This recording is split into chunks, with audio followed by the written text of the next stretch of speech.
তুচ্ছ তাচ্ছিল্য করেছিল, কিন্তু সেগুলো তো অতীত। সে বর্তমানে এই মেয়েটাকে খুব ভালোবাসে, খুব। নিজের অতীতের জন্য শুরুতে বিয়ে, ভালোবাসা কিছুই মেনে নেয়নি। নিজের মনের মধ্যে অনুভূতি তৈরি হলেও সে সেটা মানতে নারাজ ছিল, যার জন্য সে আজও মনে মনে আফসোস করে। প্রথমে যদি সাহস করে নিজের অবাধ্য অনুভূতিকে মেনে নিয়ে নিজের ভালোবাসা স্বীকার করত, তাহলে হয়তো মেয়েটার কষ্ট কিছুটা লাঘব হতো। আধার দীর্ঘশ্বাস ছেড়ে অর্ধাঙ্গিনীর পাশে বসে দেয়ালের মাঝে নজর রেখে শান্ত গলায় বলল, আমি শুধু তোমাকে বাস্তবতাটা বোঝাতে চেয়েছিলাম। তুমি তোমার ভালোবাসা পাওয়ার জন্য অনেক কিছু করেছো, আমি সেটাকে ছোট করছি না।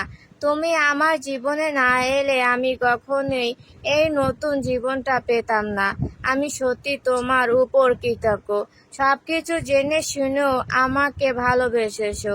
আমি তোমাকে শুরুতে অনেক কষ্ট দিয়েছি, তার জন্য সরি। আমি তো আর আমাদের অতীত বদলাতে পারবো না, তবে বর্তমান ও ভবিষ্যতে শুধুই তোমাকে চেয়ে যাব, ভালোবেসে যাব। একটু থেমে পুনরায় আওড়ালো, আমি অন্য কারোর জন্য নিজের সংসারে অশান্তি চাই না। তুমি যদি চাও তোমার বোন নিজের ভালোবাসা ভুলে অন্যকে বিয়ে করে নিক, তাহলে সেটাই হবে। আমি তোমাদের মধ্যে আসবো না। মিনুমা একজনকে অনেক ভালোবেসেছিল, কিন্তু মেয়েটা ওকে ধোঁকা দিয়ে অন্য একজনকে বিয়ে করে নেয়। তারপর থেকে ছেলেটা আমার মতোই ছন্নছাড়া, সাহস করে দ্বিতীয়বারের মতো কাউকে ভালোবাসতে পারেনি। বলতে পারো ওর বিশ্বাস উঠে গেছে। আমি শুধু চেয়েছিলাম ওর জীবনটাও আমার মতো সুন্দর হোক। ও বলেছিল আমায়, তোমার মতো যদি কাউকে পায় তাহলে নিজেকে আরেকটা সুযোগ দিবে। সে সময় সর্বপ্রথম তোমার বোনের কথা মনে হয়েছিল। আমি আড়াল থেকে দেখেছি ছায়ার চোখে মিন্ময়ের প্রতি ভালোবাসা। তোমার পরিবারের সাথে আমার এত মেলামেশা না থাকলেও তোমাদের রক্তের ওপর সম্পূর্ণ বিশ্বাস রয়েছে। যেখানে বড় বোনরা নিজের ভালোবাসার জন্য এত কিছু করতে পারে এবং মন প্রাণ দিয়ে ভালোবাসতে পারে, সেখানে নিশ্চয়ই ছোট বোনের ভালোবাসায় কোনো খাত থাকবে না।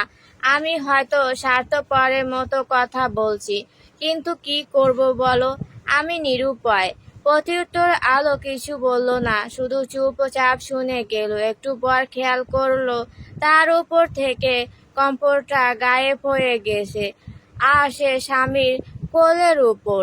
আদার মেয়েটার কান্না ভেজা চেহারার দিকে তাকিয়ে থেকে আলতো হাতে চোখের পানি মুছে দিয়ে কপালের মাঝে ভালোবাসা পরশ এঁকে দিল। তুমি যেটা চাও সেটাই হবে, আমি কোনো রকম বাধা দিব না, তবুও তুমি কষ্ট পেও না। আলো নাক টেনে মুখ সরিয়ে নিয়ে বলল, আমি কষ্ট পেলে আপনার কি? বুকের মাঝে বড্ড ব্যথা করে। আলো কিছু না বলে সরাসরি মানুষটার দিকে তাকায়। চোখ জোড়া ভীষণ লাল হয়ে আসে, সুন্দর মুখখানাও কেমন শুকিয়ে গেছে। আলোর হঠাৎই লোকটার অতীতের কথা মনে পড়ল। সে আবেগের বশে একটু বেশি বলে ফেলেছে। এখানে তো লোকটার কোনো দোষ নেই, সে তো সবকিছু জেনে শুনে ভালোবেসেছে, কাছের থেকেছে। কারণ দিন শেষে এই লোকটাই যে ওর শান্তির কারণ ছিল, আর এখন তার ভালোবাসা সার্থক। সে যাকে খুব করেছে এসেছিল, আজ তাকেই পেয়েছে, হয়তো একটু দেরিতে, কিন্তু শেষটা একটু বেশি সুন্দর ছিল। আর সেও চায় না কোনো কারণে তাদের মধ্যে অশান্তি হোক। আলো তপ্ত শ্বাস ফেলে স্বামীর বুকের মাঝে মাথা রাখলো। শান্তি, এটাই তো তার একমাত্র শান্তির জায়গা। এত এত কষ্ট করার পর যদি এই মুহূর্তটা পেতে হয়, তাহলে সে নির্দ্বিধায় আবারও একই আগুনের মধ্যে ঝাঁপ দিবে। নিজের মনকে এটা বলে সান্ত্বনা দিতে পারবে, অবশেষে সে নিজের ভালোবাসার মানুষটিকে পেয়েছে, যে কিনা তাকেও পাগলের মতো ভালোবাসে। দিন শেষে মেয়েরা একটু যত্ন, একটু বিশ্বাস ও একটু ভালোবাসার কাছে গলে যায়, যেমনটা সে নিজের প্রিয় পুরুষকে পেয়ে অতীতে সব কষ্ট ভুলে গিয়েছিল, কিন্তু আজ না চাইতেও সব কথা বেরিয়ে এসেছে। আদা স্বস্তি নিঃশ্বাস ছেড়ে বাহু ডোরে প্রিয়তমাকে শক্ত করে আগলে নিল। পুরো চেহারায় ঠোঁট ছুঁয়ে দিতে দিতে ফিসফিসিয়ে বলল, অতীতের কষ্ট মুছতে পারবো না, তবে এখন তোমাকে কোনো কষ্ট ছুঁতে পারবে না, অন্তত আমার পক্ষ থেকে নাই তো। আমিও এখন থেকে নিজের আবেগকে কন্ট্রোল করব, যাতে দ্বিতীয়বার আমাদের বর্তমান ও ভবিষ্যতের মধ্যে অতীতের কোনো কথা না আসে। আদার মুচকি হেসে অর্ধাঙ্গিনীকে জড়িয়ে ধরে কাঁধে মুখ গুজে ধীর কণ্ঠে বলল, মাঝে মধ্যে ঝামেলা হলে মন্দ হয় না। ঠিকই বলেছেন, নেক্সট টাইম ঝামেলা করে বাপের বাড়িতে চলে যাব, তখন আপনি থাইকেন ঝামেলার সাথে। নো প্রবলেম যান। এই আদার খানও তার শ্যামা পাখির পাখা ধরে উড়ে উড়ে শ্বশুর বাড়ি চলে যাবে। আচ্ছা, আপনি আমাকে শ্যামা পাখি বলেন কেন? কারণ তুমি সারাক্ষণ কিচির মিচির করো এবং শ্যামা পাখির মতো মিষ্টি কণ্ঠস্বরে গান গাও, যেটা শোনা মাত্রই ড্রাগনের মতো নেশা ধরে যায়। কিন্তু আপনি তো আগে এই গান গাওয়া নিয়ে ভার্সিটিতে বকাবকি করতেন, একবার তো গিটারও ছিনিয়ে নিয়েছিলেন। তোমাকে দেখে কিছু না হলেও তোমার কণ্ঠস্বর, হাসি, পাগলামি মনের মধ্যে অদ্ভুত অনুভূতি জাগিয়ে তোলে। আমি যেদিন তোমার গান শুনতাম সেদিন রাতে ঘুমাতে পারতাম না, বারবার কানের কাছে তোমার কণ্ঠস্বর ভেসে বেড়াতো। এজন্যই পছন্দ করতাম না তোমার গান গাওয়া। আলো সোজা হয়ে দুহাতে স্বামীর গলা জড়িয়ে ধরে বলল, আরো অনেক মেয়েই তো গাইতো, ওদের বেলা তো আপনার এমন ফিল হতো। আদা চোখ মুখ কুঁচকে বলল, হোয়াট ননসেন্স, আমি তুমি ব্যতীত অন্য মেয়েদের গান শুনিনি। প্রয়োজনে কানে হেডফোন গুঁজে রাখতাম। আলো সরু চোখে তাকিয়ে শুধালো, তার মানে আপনি আমাকে আগে থেকে পছন্দ করতেন? মোটেও না, তুমি আমার ভীষণ অপ্রিয় ছিলে। আর এখন এখন আমার পুরো জীবনটাই তুমি। আলো হেসে বুকের মাঝে মুখ গুজে ফিসফিসিয়ে বলে উঠে, আর আপনি আমার অক্সিজেন। বিকেলের দিকে ছোট বোন ও টুনাটুনিকে নিয়ে বাগানে বসে আছে আলো। ছায়া আজকের রাতটা এখানে থাকবে এবং পরদিন ফিরে যাবে। মেয়েটাও খরগোশের মতো পাশে বসে থেকে গাজর চিবাচ্ছে। তিনজনকে দেখে একই দলের বলে ভুল হবে না। তাদের থেকে দূরে দাদা নাতি বসে থেকে গল্প করছে ও চা খাচ্ছে। মানুষটা কথা বলার ফাঁকে ফাঁকে তাদিকে তাকাতেও ভুলছে না।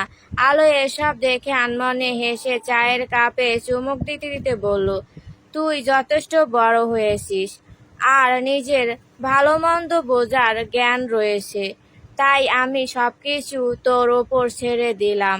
আমি কখনোই নিজের সিদ্ধান্ত তোর ওপর চাপানোর চেষ্টা করব না, কারণ দিন শেষে আমার বোনের সুখই আমার সুখ। ছায়া বড় বোনের পাশে বসে থেকে দোল খাচ্ছিল আর গাজর চিবাচ্ছিল। তখন কথাগুলো শুনে কপাল কুঁচকে গেল। জানতে চাইলো, কোন বিষয়ে বলছো? তোর বিয়ের ব্যাপারে। আমার জন্য হুট করে সিদ্ধান্ত নিতে হবে না, সময় নে এবং লেখাপড়া শেষ কর, তারপর যেটা ভালো হয় সেটাই কর। আমি তোর পাশে আছি সব সময়। আর এ বিষয়ে বাবাকে কিছু বলার দরকার নেই। মন দিয়ে শুধু পড়ালেখা করে যা আর নিজের প্রতি যত্ন নে। তোর ভাগ্য যেটা রয়েছে ওটাই হবে। আর সবকিছু ওপরওয়ালার ওপর ছেড়ে দে। আশা করছি উনি তোকে নিরাশ করবেন না। যা করবে ভালোর জন্যই।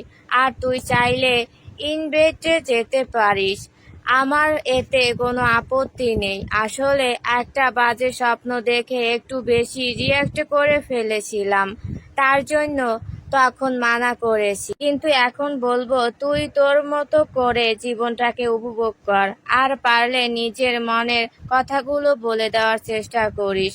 নয়তো সারা জীবন অনুভূতি না প্রকাশ করার জন্য আক্ষেপ থাকবে। এরপর যা হবে সেটা না হয় দেখা যাবে। তবুও মনে মনে একটু হলেও স্বস্তি পাবি, নয়তো প্রতিনিয়ত গুমরে গুমরে মরবি। অবাধ্য ভালোবাসাই যে এমন। ছায়া কথাগুলো শুনে ভাবুক হয়ে পড়ল। সে চায় তার গায়ক সাহেবকে, খুব করে চায়, কিন্তু এই চাওয়া যে ওর সাধ্যর বাইরে। এখন কি করবে ও? কি করা উচিত?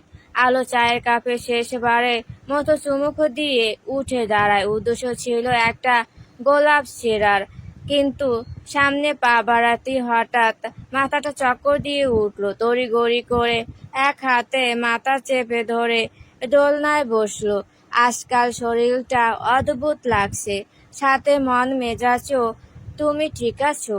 মেয়েটাকে মাথা ধরে বসতে দেখে আদা তড়িঘড়ি করে ছুটে এসে জিজ্ঞেস করলো।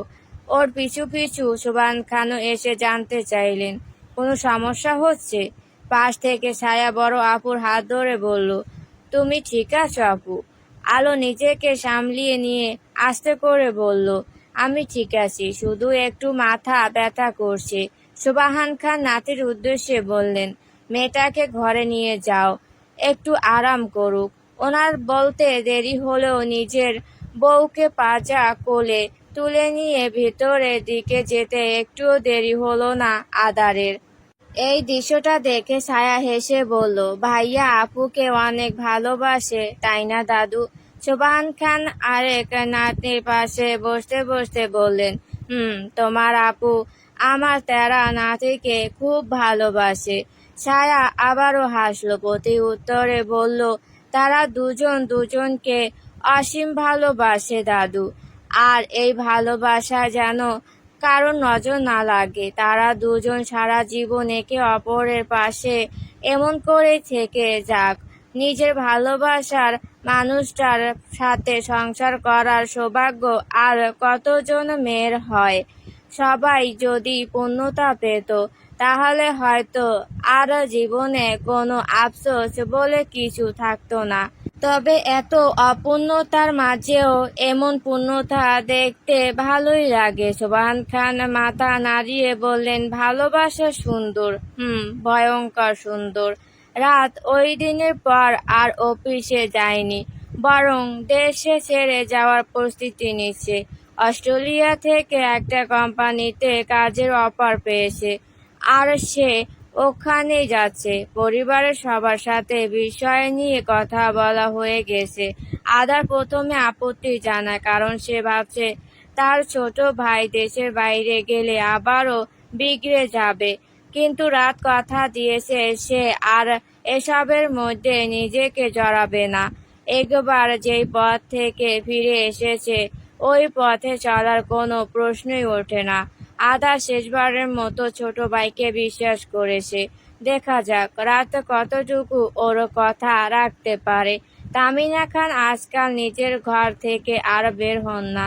বলতে গেলে নিজের এক পা হারিয়ে বিছানায় পড়ে থেকে অনুশোচনায় ভোগেন।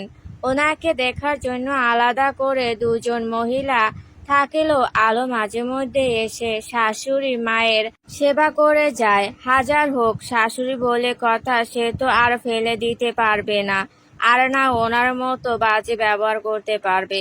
তিথি এসে সারা দিন থেকে রাতের বেলা চলে গিয়েছে চট্টগ্রামে। তাকে তিহান নিতে এসেছিল। মেয়েটা এখন আর হোস্টেলে থাকে না, বরং শ্বশুর বাড়িতে থাকে এবং ওখানে সুখেই আছে। কোথায় যাচ্ছ? ডিনার শেষে ওয়াশরুম থেকে ফ্রেশ হয়ে বেরিয়ে এসে দেখে আলো বড় পুতুলটা বগল দাবা করে খুঁড়িয়ে খুঁড়িয়ে হেঁটে বাইরে যাচ্ছে। তখন আদার উপরোক্ত প্রশ্নটি করে। আলো থেমে গিয়ে পাশে তাকিয়ে বলল, ছায়ার কাছে কেন নাচতে? জবাব শুনে আদার বিরক্ত হয়, গম গমে গলায় আওড়ালো, যা করার এখানে করো, অন্য কোথাও যেতে হবে না। আলো কিছুক্ষণ চুপ থেকে বিড়বিড় করে বলল, এখন যদি গরম গরম রসগোল্লা বানিয়ে খাওয়ান তাহলে যাব না কোথাও, অপেক্ষা করো, বানিয়ে আনছি। একথা বলে আদা রুম থেকে চলে গেল আর আলো গিয়ে সোফায় বসলো। প্রায় অনেকক্ষণ পর আদার বউয়ের জন্য রসগোল্লা বানিয়ে নিয়ে এলো।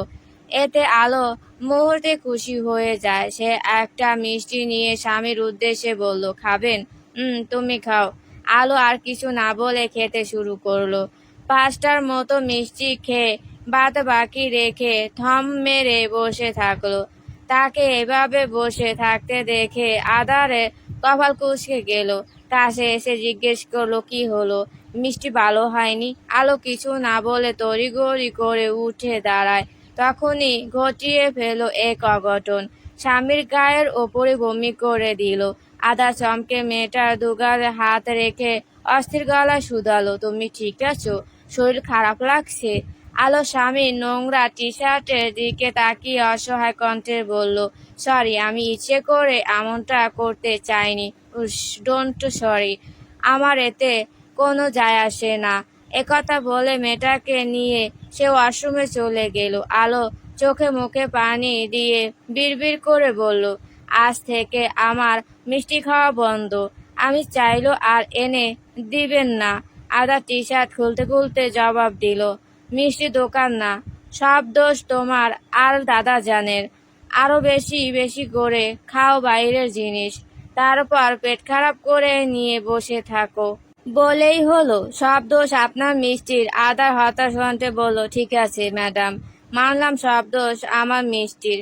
এখন চলুন, আরাম করবেন। আলো কিছু না বলে স্বামীর সাথে বাইরে এলো। তারপর বিছানায় শুয়ে বুকের মাঝে মাথা রেখে শান্ত গলায় বলল, কিছুদিনের জন্য বাবার বাড়িতে যেতে চাই। সুস্থ হয়ে নাও তারপর, ঠিক আছে? তখন বাজে রাত 2টা। এ সময় সবাই গভীর ঘুমে মগ্ন থাকলো। ছায়ার চোখে ঘুম নেই। আজ যেন মেয়েটার সব ঘুম হারিয়ে গিয়েছে। সে তো নির্জন বারান্দায় এসে একা দাঁড়িয়ে থেকে আকাশে চাঁদ দেখছে। হালকা বাতাসে উড়ছে খোলা চুল। মেয়েটাকে একটু অগোছালো লাগছে, হয়তো কিছু একটা নিয়ে ভাবছে।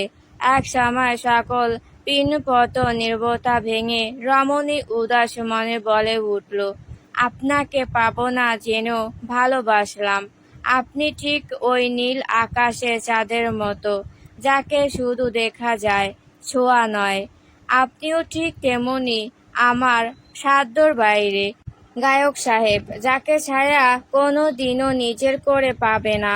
হয়তো আমাদের এটাই ভবিতব্য।